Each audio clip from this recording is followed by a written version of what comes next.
महिलांच्या आरोग्यासाठी रोटरी आशा एक्सप्रेस आणि विद्यार्थ्यांच्या डिजिटल शिक्षणासाठी रोटरी डिजी क्लासरूम या दोन महत्त्वाकांक्षी प्रकल्पांचं लोकार्पण करण्यात आलं। महिलांच्या आरोग्यासाठी रोटरी आशा एक्सप्रेस आणि विद्यार्थ्यांच्या डिजिटल शिक्षणासाठी रोटरी डिजी क्लासरूम या दोन महत्त्वाकांक्षी प्रकल्पांचं लोकार्पण संगमेश्वर महाविद्यालयाच्या कर्मयोगी अप्पासाहेब काडादी सभागृहात मोठ्या उत्साहात करण्यात आलं।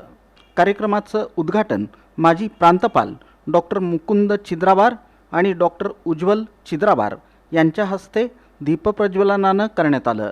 यावेळी सुधीर लातुरे, श्री सिद्धेश्वर देवस्थान कमिटीचे अध्यक्ष धर्मराज काडादी, प्रिसिजन फाउंडेशनच्या अध्यक्षा डॉक्टर सुहासिनी शाह, जयेश पटेल, स्वाती हेरकर, डॉक्टर राजेंद्र घुली, माखन महाय आणि सुनीता महाय यांची प्रमुख उपस्थिती होती। रोटरी आशा एक्सप्रेस या फिरत्या वैद्यकीय युनिटद्वारे आता महिलांसाठी स्तनाचा कॅन्सर, गर्भाशय मुखाचा कॅन्सर यांची मोफत तपासणी, जनजागृती आणि आरोग्य शिबिरं थेट गावोगावी पोहोचणार आहेत। लवकर निदानामुळे अनेक महिलांचे प्राण वाचवण्यास मदत होणार आहे।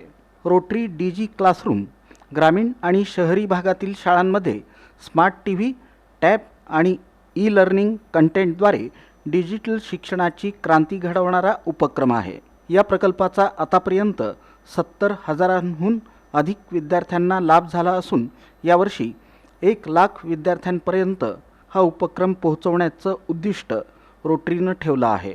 या दोन्ही प्रकल्पांमधून आंतरराष्ट्रीय सहकार्य आणि स्थानिक रोटरी क्लबची ताकद एकत्र येऊन खऱ्या अर्थानं समाज परिवर्तन घडणार आहे। कार्यक्रमाला होस्ट क्लबचे पदाधिकारी, भागीदार संस्था, आंतरराष्ट्रीय रोटरीचे पदाधिकारी, रोटरी परिवारातील सदस्य मोठ्या संख्येनं उपस्थित होते।